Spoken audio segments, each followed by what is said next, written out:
Buenas tardes a todos, estamos una semana más. Bienvenidos a estos coloquios de Hagan Lío. Estamos acercándoos a casa testimonios, vidas de personas que en los momentos actuales nos están aportando mucha luz, como va a ser el caso de hoy. Entonces os animamos a suscribiros al canal, a compartir los vídeos porque pueden llegar a mucha gente y hacer mucho bien. Entonces tenemos el placer de tener con nosotros hoy al padre Luis Miguel Bravo, que desde este año pues, es capellán del Colegio Los Cerros de Bogotá, él vive allí. Y antes, el año pasado, era de La Fragua y de Yumaná en Neiva, en Colombia. Él es sacerdote de la prelatura del Opus Dei desde hace 2 años y es originario de Medellín. Y antes había estudiado comunicación social y periodismo en la Universidad de La Sabana y es un gran aficionado, tiene muchas aficiones, pero entre ellas destaca el fútbol y el periodismo deportivo, pues todo lo que tenga que ver con la comunicación del deporte, pues a él le encanta. Entonces, padre, pues en primer lugar, muchísimas gracias por aceptar la entrevista. Bueno, Ramón, no, muchas gracias a ti por la invitación, que yo sigo acá en Lío desde hace varios meses también, entonces es un placer conversar contigo. Pues el placer es nuestro y vamos a tener, como le he dicho antes, una conversación de amigos que se reencuentran. Entonces, hemos dicho algo muy breve de su biografía, pero quizás es mucho más interesante que lo que he podido decir. Entonces, nos podría contar cómo fue su infancia, su adolescencia, sobre su familia y sobre todo, pues, ese momento claro donde ve la vocación y ahora, pues, más claramente en su labor sacerdotal. Bueno, mi biografía no es demasiado larga tampoco, porque bueno, pero realmente sí, yo diría que bueno, pues suena un poco al lugar común, pero, pero realmente pues mi infancia fue muy normal, aunque yo creo que la mayoría de la gente lo dice también. Nada, entonces yo soy de Medellín, como has dicho tú, más específicamente de un municipio que está cerca de Medellín que se llama Sabaneta, y allí quedaba mi colegio, que es un colegio del Opus Dei. Entonces, bueno, mi infancia básicamente se desarrolló entre libros y balones de fútbol, porque como tú dices, pues me gusta mucho, me ha gustado mucho siempre desde que tengo memoria. Y bueno, pues he jugado y sigo jugando mucho fútbol con mis amigos, veo fútbol, leo de fútbol. Me gustan mucho los deportes, entonces desde pequeño siempre quise ser periodista deportivo. Era un poco el sueño, pues estar ahí en los estadios, cubriendo los eventos deportivos, entrevistando grandes deportistas, porque además soy periodista, pero uno de mis géneros favoritos en concreto es la entrevista. Entonces, bueno, pues un poco el sueño era ese también, ir entrevistando personajes. Y estando ahí en el colegio, cuando tenía 14 años, aquí en Colombia se llama noveno, el, el curso pues se llama noveno, aquí los cursos van hasta 11. Entonces, 2 años antes de terminar el colegio, pues tuve una gracia especial de Dios, digamos, que sería un poco larga contar. Pero bueno, básicamente después de una confesión, pues yo, digamos que yo tenía formación cristiana y mi familia pues es católica. Tengo dos hermanos, por cierto, un hermano mayor y una hermana menor. Y mis papás, pues que son los que realmente me han dado la formación cristiana. Y nada, pues tenía una vida de piedad, pues digámoslo muy, pues no sé si la palabra sea pobre, pero digamos que mi interés en ese momento por la fe, pues era el de un niño de 14 años que siempre está pensando en fútbol. O sea, no es que estuviera pues particularmente interesado por las clases de religión ni nada de esto, pero sí pues rezaba y creía en Dios y todo esto, ¿no? Pero bueno, digamos que en ese momento pues el Señor no era mi preocupación prioritaria. Pero un día después de una confesión, sería muy largo contarlo, pues fue como que el Señor me hizo ver, pues, oye, no, hay algo que cambiar aquí, ¿no? O sea, en la confesión más bien me di cuenta de que era una alegría inmensa estar con Dios, ¿no? Y que todo lo que estaba haciendo pues era bueno, pero quizás no me estaba dando toda la alegría que podría sentir. O sea, fue una convicción de darse cuenta de que solamente con Dios puede ser feliz completamente, ¿no? Yo lo resumiría de esta manera. Entonces, a raíz de esa confesión, se lo conté a un amigo del colegio y este amigo iba por un centro del Opus Dei. Entonces me dijo, oye, pues ya que Dios pues como que te dio una luz concreta, ¿por qué no te acercas a Dios en concreto a través de los medios de formación del Opus Dei? Y efectivamente eso hice, porque de hecho pues yo estudiaba en el colegio del Opus Dei, pero hasta ese momento no me había interesado particularmente, de hecho me habían invitado un par de años antes al centro y había dicho que no, pues que no tenía mucho interés.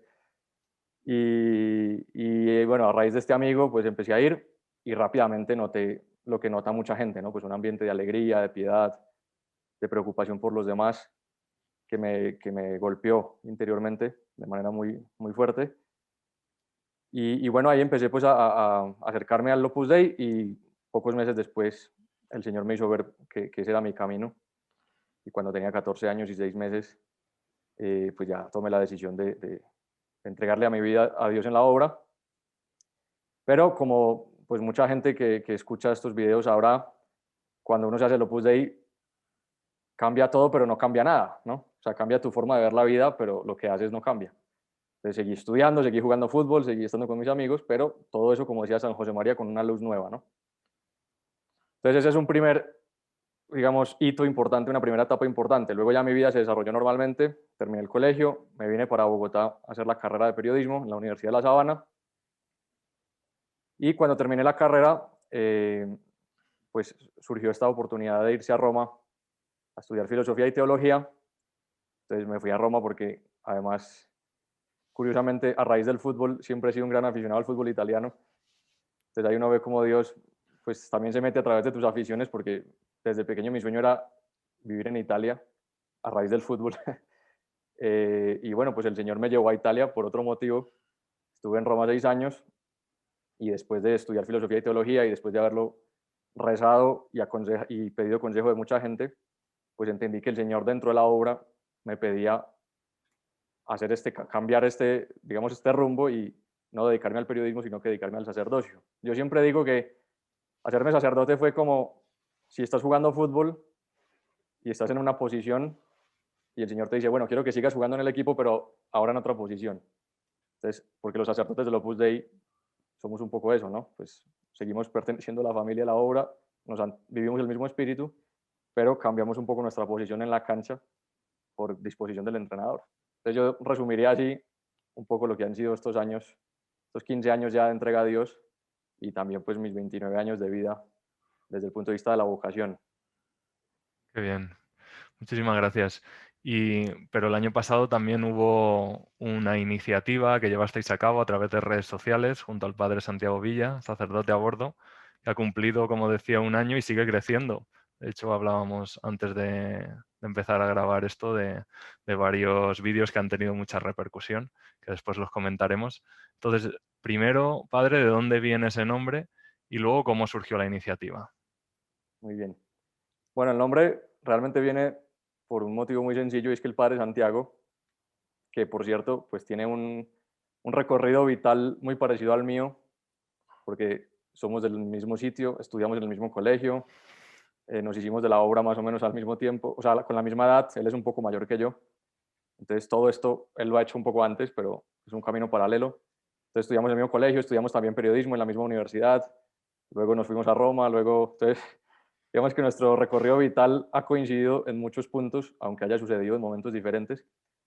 Entonces él es un gran aficionado al ciclismo y él recorre la ciudad de Bogotá sobre todo en bicicleta, porque aquí el tráfico es un poco complicado, entonces él aprovecha para ir en bici y así ahorra también tiempo.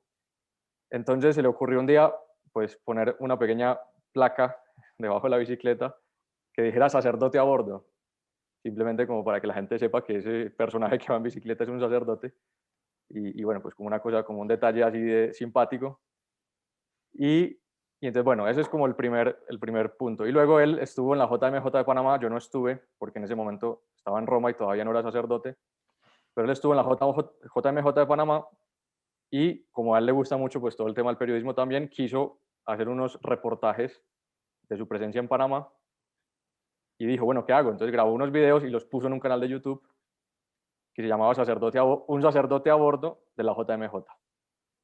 Entonces ese fue un poco el origen remoto del nombre. Y luego la iniciativa pues surgió providencialmente. A mí muchos amigos cuando me hice sacerdote me preguntaron si iba a seguir ejerciendo el periodismo, ¿no? Porque hay sacerdotes pues que salen en televisión, etcétera, que salen en radio.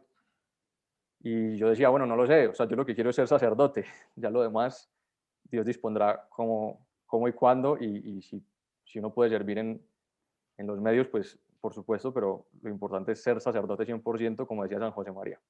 Entonces yo decía, bueno, lo que Dios quiera. Y efectivamente, pues surgió la oportunidad, un poco providencialmente, que fue la pandemia. Entonces, nada más avisaron aquí en Colombia que iban a cerrar todo. Nosotros entramos en cuarentena alrededor del 18 de marzo, si no recuerdo mal.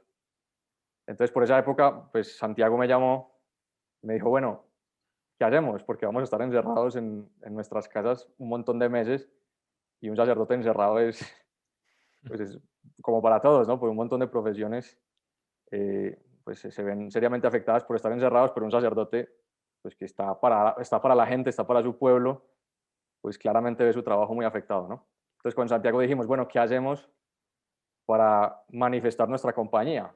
Nuestro gran afán era que la gente viera que estábamos con ellos, ¿no? O sea, que las familias se sintieran acompañadas por sus sacerdotes y en nuestro caso particular, que somos capellanes de colegio, las familias de los colegios, que no se sientan solas, que sepan que sus capellanes siguen con ellos.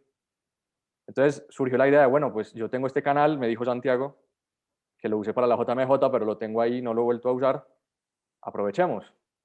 Entonces efectivamente, pues sacerdote a bordo, digamos que resucitó a raíz de la pandemia, y porque en ese momento creo que solo había un video de la JMJ o dos, y empezamos entonces con pláticas, que son pues unas pequeñas clases que los capellanes damos en los colegios. Entonces dijimos, bueno, vamos a dar pláticas y empezamos a dar pláticas de 15, 20 minutos, que era lo que solíamos dar presencialmente. Los empezamos a mandar a los colegios, tuvo muy buena acogida y gracias también a las opiniones de mucha gente, pues el canal se ha ido transformando. Entonces, una de las primeras sugerencias que nos dieron fue no hagan videos tan largos, porque pues un video de 15 minutos, una plática. Entonces, bueno, empezamos a ajustarnos, digamos, a lo que el público pedía y así es como han ido surgiendo pues los diferentes contenidos que gracias a Dios en este año y un mes largo han sido muy variados. Muchas gracias, padre. Sí, empezaron con las pláticas, como dice, son charlas breves de doctrina cristiana que ayudan pues a los alumnos, a las familias de vuestros colegios al principio, pero claro, esto, Internet no tiene barreras, no tiene fronteras y puede verlo una persona en cualquier parte del mundo, pero ahora es mucho más, porque comentaba de las entrevistas, también en Instagram tienen reflexiones muy buenas pues de todo tipo, vídeos cortos, en YouTube pues estas entrevistas, en Instagram pues fotitos con reflexiones cortas. ¿Cómo van decidiendo los contenidos del canal y de las cuentas de las redes sociales para ayudar a la gente a vivir cristianamente en este mundo pues actual tan complejo y luego pues ahora en este mundo que estamos superando la pandemia, gracias a Dios? ¿Cómo lo más diario, lo más ordinario ayuda o sirve como luz para esos contenidos que ustedes hacen? Bien, bueno, yo creo que hay una cosa clave en el canal de Sacerdote a Bordo y es la ayuda de las personas que no se ven. Digamos que el Padre Santiago y yo somos, por decirlo así, las caras más visibles, porque somos los que aparecemos más veces en los videos y porque un poco, pues, dimos lugar a la iniciativa. Pero sin duda, un momento clave fue la entrada del apoyo de un equipo logístico de 4 chicas que son las que realmente pues, nos han dado un impulso maravilloso, ¿no? Son una madre de familia de 5 hijos que vive en Centroamérica y 3 jóvenes profesionales de aquí de Colombia que por iniciativa propia, cuando conocieron el canal, se ofrecieron a apoyarnos. Entonces ellas 4 son realmente el soporte, la parte que no se ve pero que es fundamental. Entonces, gracias al apoyo de ellas, creamos el canal de Instagram. Entonces, eso permitió que el trabajo lo tuviéramos bien, digamos, bien distribuido, ¿no? Entonces, lo que hicimos fue que el padre Santiago y yo nos dedicamos a pensar los contenidos y ellas se encargan de toda la parte, pues, de creación, de diseño, de edición. Ellas nos apoyan un montón con todo lo que tiene que ver con la edición del contenido. Pero el contenido como tal lo pensamos el padre Santiago y yo y comenzamos, digamos, un poco rigiéndonos por la liturgia de la iglesia. Entonces, en ese momento estábamos en el mes de marzo, entonces comenzamos a hablar de San José, de la Anunciación, y luego justo venía la Semana Santa. Entonces, en la Semana Santa llevábamos apenas como 2 semanas en Instagram y acabábamos de descubrir el formato de Instagram Live, que nos pareció muy interesante. Entonces dijimos, bueno, ¿por qué no hacemos Instagram Live para Semana Santa? Entonces ahí nació una iniciativa muy bonita que se llamó Semana Santa sin procesiones, porque en ese momento, pues igual que este año, no se pudo tener ninguna manifestación pública en Semana Santa. Entonces, lo que hicimos fue empezar a hacer lives, el Padre Santiago y yo, explicando el sentido del Jueves Santo, del Viernes Santo, del Domingo de Resurrección, una conversación como la que estamos teniendo tú y yo, y los demás lo veían, ¿no?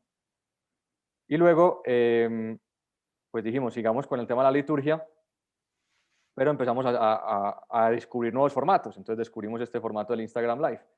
Entonces dijimos, bueno, sigamos con el tema de la liturgia en el ámbito de los videos, y ahí surgió una nueva idea que es, no hagamos todos los videos nosotros, porque nosotros tenemos una gran ventaja, una gran bendición, y es que por el hecho de haber estado en Roma, hemos coincidido con mucha gente de muchos lugares del mundo, bastantes de ellos ahora son sacerdotes, entonces tenemos muchos amigos sacerdotes regados por el mundo, ¿no? Entonces dijimos, bueno, vamos a pedirle ayuda a amigos sacerdotes para mostrar también la internacionalidad, la catolicidad de la iglesia, cosa que además a la gente le encanta y nos lo han dicho muchas veces, que les gusta mucho que haya sacerdotes de muchos lugares del mundo.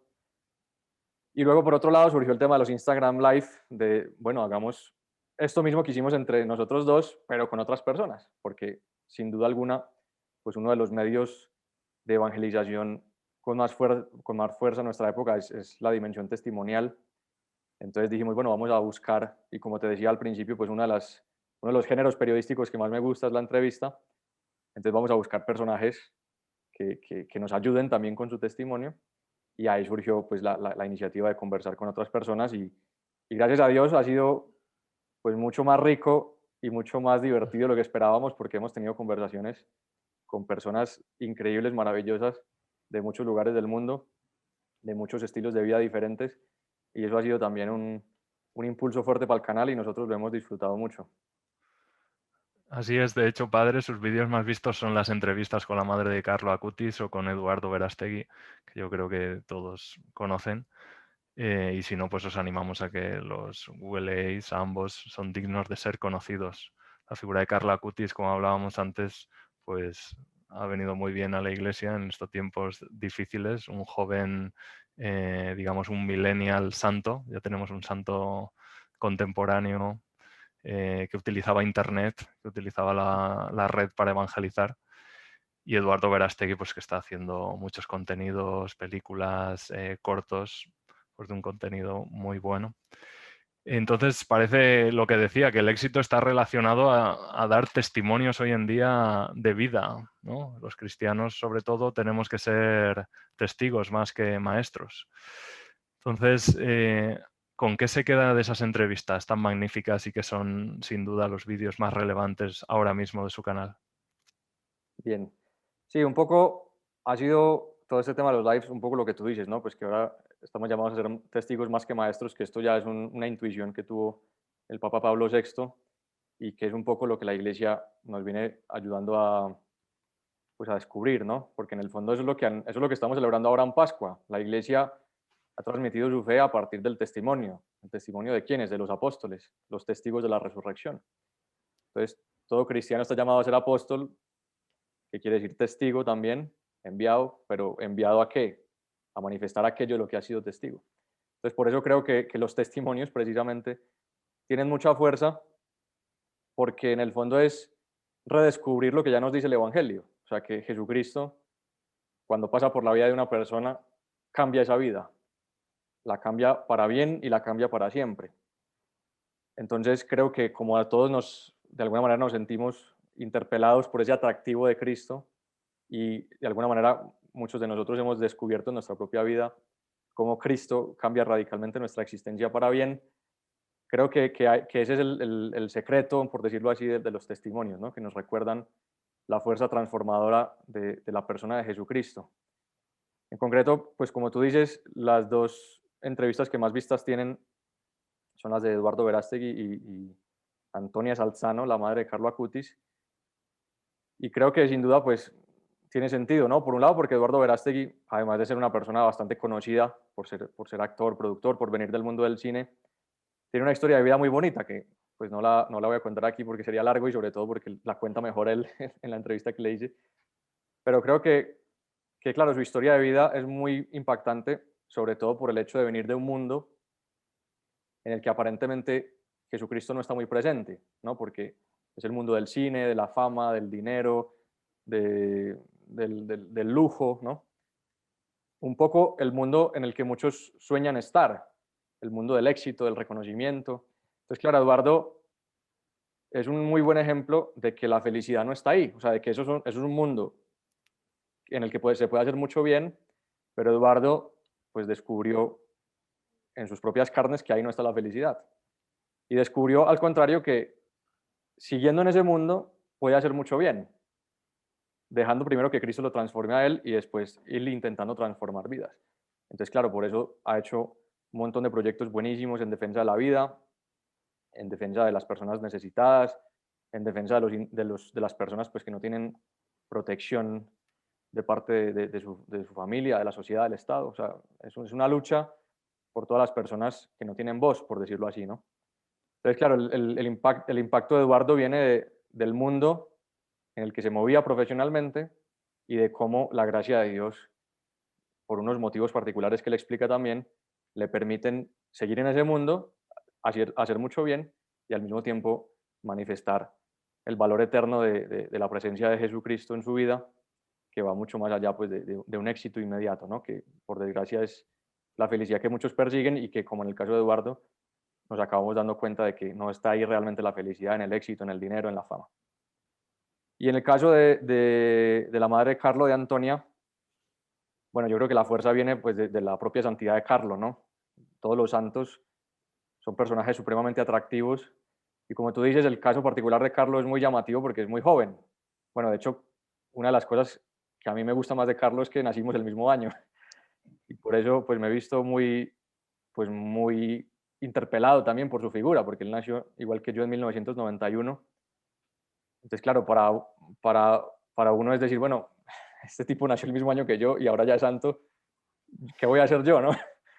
Te sientes un poquito asustado también, pero al mismo tiempo muy animado a creer de verdad que se puede ser santo. Ya lo decía San José María Escrivá y Carlo, bueno, lo decía San José María, lo dice el Concilio Vaticano II y la Iglesia, pues ahora en boca del Papa Francisco nos lo está recordando continuamente. Entonces, Carlo es la personificación de que todo eso que sabemos en la teoría es posible. Y entonces, bueno, creo que la fuerza del testimonio de Carlo lo trae su propia santidad. Y claro, es muy particular poder entrevistar a la madre de un beato, también porque normalmente, pues, no sé, lo normal es que el hijo no muera antes que la madre, ¿no? Entonces también en este caso es muy llamativo y también lo ha permitido el hecho de que la beatificación de Carlo haya ido muy rápido, porque Carlo murió en el 2006 y una de las cosas que su mamá me dijo fue que el proceso de beatificación ha sido muy rápido, en parte porque así lo ha querido Dios, para que Carlos sea una figura que le grite a nuestro mundo que la santidad es posible. Un chico pues, que le gustaba el fútbol, que salen varias fotos con la camiseta del Milan, que usaba internet, como dijiste tú. Una persona como nosotros, que ahora mismo, si estuviera aquí en la Tierra, haría lo mismo que estamos haciendo nosotros en pandemia, conectarnos por Zoom, usar WhatsApp, y esa persona está en los altares, por su amor a la Eucaristía, por su preocupación por los demás. Entonces creo que evidentemente pues es una figura muy atractiva y muy llamativa y creo que eso explica también el hecho de que la entrevista haya tenido pues muy buena acogida. Muchísimas gracias, padre. Sí, el Papa Francisco nos ha invitado a ser creativos, a buscar la manera de acompañar a las personas en estos momentos donde quizás la cercanía es más difícil, a vencer esas dificultades a priori de la pandemia, ¿no? A buscar oportunidades ahí. De hecho, en la exhortación de Christus Vivit, dirigida a los jóvenes, pues nos anima a, pues a recorrer a los medios de comunicación, a las redes sociales, pues para acercarnos a la gente, ¿no? Sin sustituir el cara a cara nunca, evidentemente. Entonces, ¿qué consejos darías a los cristianos que quieren empezar una iniciativa o que están planteando, bueno, yo tengo que evangelizar, porque hay de mí si no evangelizo siendo cristiano, ¿no? Para comunicar la fe a través de las redes sociales y cómo poco actuar ante el qué dirán? Si me presento como cristiano ante el gran público, ¿qué van a decir de mí? ¿Cómo vencer los respetos humanos? Bien. Bueno, yo creo que ahí podríamos tocar varios puntos, algunos más desde el punto de vista sobrenatural, otros desde el punto de vista más humano, práctico. Yo creo que lo principal es lo que dijo el Papa hace unos pocos días, el Papa hablando de las personas que quieren también transformar la iglesia y cambiar la iglesia. El Papa decía, hay gente que quiere transformar la iglesia y no reza. Entonces, creo que lo primero es eso, la oración. Si uno quiere evangelizar, primero tiene que ser alma de oración y alma de Eucaristía.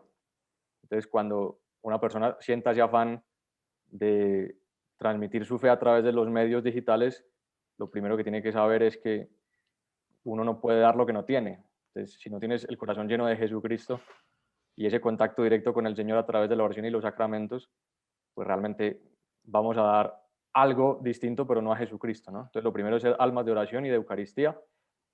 Lo segundo, quizás un poco más desde el punto de vista humano, es preguntarse qué necesidad voy a solventar con aquello que voy a hacer, porque la realidad, y es una realidad que yo descubrí también en la pandemia, cuando empezamos con Sacerdote a Bordo, es que hay cientos o miles de iniciativas católicas de todo tipo, en Instagram, en YouTube, hay cursos online, hay clases, hay de todo, o sea, es una maravilla la manera en que los católicos en todas las lenguas, porque al menos yo conozco iniciativas en español, inglés e italiano, me imagino que habrá muchas otras en muchos idiomas, y es increíble, ¿no? Cómo los católicos pues, se han movido y se han manifestado en este año en este año largo de pandemia. Pero precisamente por eso también es bueno preguntarse, bueno, ¿yo qué necesidad concreta quiero resolver? En nuestro caso con Sacerdote a Bordo, pues lo que intentamos hacer fue, bueno, vamos a intentar solventar la necesidad de compañía. Hay gente que está sola, hay gente que le falta un poquito de esperanza, entonces vamos a intentar hacer presencia en los hogares, diciéndoles, aquí estamos sus sacerdotes para acompañarlos, ¿no? Es un poco la idea con la que nació y es un poco la necesidad que nosotros intentamos solventar. Entonces, ya cada persona tiene que preguntarse, bueno, ¿qué necesidad quiero solventar yo? La falta de doctrina o la necesidad de llevar esperanza. No sé, ya cada tiene que preguntarse pues un poco en la medida de sus posibilidades y de sus talentos también, pues qué es lo que puede hacer, ¿no?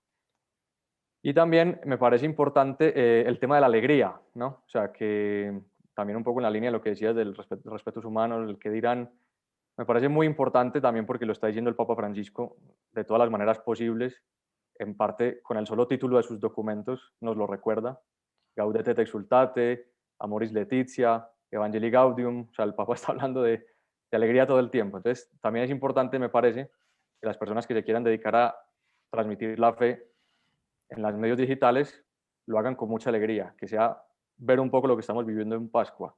El catolicismo es el encuentro con una persona, como decía Benedicto XVI en la JMJ de Colonia, pues la felicidad que buscáis tiene un rostro y un nombre, el rostro y el nombre de Jesucristo. Entonces, que sean iniciativas que transmitan mucha alegría, que transmitan mucha esperanza, que transmitan mucho optimismo, obviamente sin dejar de lado que la vida tiene dolores, sufrimientos como los que trae esta pandemia, pero también mostrar que con la cruz de Cristo podemos encontrar la felicidad y bueno, pues el que dirán siempre va a estar, sea digitalmente o presencialmente. Y lo último, que es un poco lo que tú dijiste, o sea, que queramos hacer cosas digitales, pero siempre apuntándole a lo presencial, ¿no? O sea, que sea una búsqueda de entrar en contacto más directo y más personal con las personas, ¿no? Eso es lo fundamental, porque al fin de cuentas se evangeliza con el corazón, de corazón a corazón, como le gustaba decir al cardenal Newman, cor ad cor loquitur, entonces siempre querer hablar de corazón a corazón, uno a uno, ese debería ser el objetivo final de estas iniciativas, me parece, ¿no? Muchísimas gracias, padre. Pues para redondear, yo creo esta magnífica entrevista, si nos puede contar alguna anécdota de personas que se hayan acercado a Dios gracias al canal y que usted haya continuado pues una conversación quizás digital con ellos y que poco a poco pues se hayan ido entendiendo más de la fe, se hayan acercado más a Dios. Bueno, pues realmente una de las cosas impactantes de esta iniciativa es la cantidad de mensajes que recibimos. Recibimos muchos mensajes, muchísimos, pidiendo oración por diferentes motivos, ¿no? Por personas que están enfermas, por personas, muchas madres nos escriben pidiéndonos oraciones por sus hijos que están lejos de la fe, de todo tipo, oraciones de todo tipo, de personas que conocemos, de muchísimas personas que no conocemos, y gracias a Dios, pues eso también nos ha permitido como conocer las preocupaciones de la gente y ponerlas en nuestro corazón, y en el caso nuestro que somos sacerdotes, pues también incluirlas en la Santa Misa que celebramos todos los días. Y también muchas personas que nos escriben pidiéndonos consejo por algunos motivos concretos de una decisión que tienen que tomar. Varias personas nos han escrito pidiéndonos orientación respecto a su posible vocación sacerdotal. Entonces, bueno, en ese caso lo que hemos hecho es hablar con ellos, conocerlos un poco y ya dirigirlos a su diócesis, a su obispo, a su párroco, para que pidan pues una orientación más concreta, porque el tema del discernimiento vocacional pues requiere conocimiento físico de la persona. Entonces, nuestra capacidad de ayudar era muy limitada en ese sentido, pero sí hemos un poco ayudado a algunas personas a orientarse en su posible discernimiento de la vocación sacerdotal. Y también, y esta es una de las que más alegría me ha dado, algunos matrimonios que estaban pasando por dificultades en la relación conyugal, algunos matrimonios pues que incluso estaban en serias posibilidades de romperse, nos pidieron ayuda, nos pidieron orientación y con la oración y también con el acompañamiento a través de estos medios, pues esos matrimonios, en concreto los que nos han pedido ayuda, gracias a Dios han salido adelante y todos los matrimonios que hemos acompañado, pues siguen juntos. Entonces eso ha sido una gran alegría y un motivo de acción de gracias muy, muy grande para nuestro Señor, ¿no? Que es el que al final de cuentas va actuando a través de estos medios también. Pues padre Luis Miguel, muchísimas gracias. Agradecerte aceptar esta entrevista, el apoyo a Hagan Lío. Evidentemente, pues vamos a poner vuestro canal de Instagram y vuestro canal de YouTube en la descripción de este vídeo para que mucha gente más pues, se suscriba y sigáis haciendo tanto bien como estáis haciendo hasta ahora. Y no sé si tienes alguna intención, algo especial que la gente de Hagan Lío quiera rezar, quieras que recemos por eso en concreto, pues ahora yo creo que es el momento. Bueno, lo primero creo que es rezar por el Papa, que es, él siempre nos está pidiendo muchas oraciones y además ustedes tienen el nombre de Hagan Lío inspirados en esa invitación del Papa a hacer lío, que es una expresión muy argentina que ha usado en las JMJ, entonces que recemos mucho por el Papa a todos y pues ya que el canal nuestro se llama Sacerdote a Bordo, que pidan mucho por los sacerdotes, ¿no? Por todos los sacerdotes de la iglesia, por todos los sacerdotes del mundo y también para que el Señor nos regale muchas vocaciones sacerdotales para la iglesia, para el Opus Dei. También sería un regalo muy grande que puede salir de esta pandemia, que el Señor nos conceda muchas más personas que decidan entregarle la vida. Muy bien, padre, pues un abrazo fuerte y nos vemos. Bueno, Ramón, muchísimas gracias a ti por la invitación y cuenta, por supuesto, con mis oraciones para todos los de Hagan Lío. Muchísimas gracias. Un abrazo Muy bien, fuerte. un abrazo.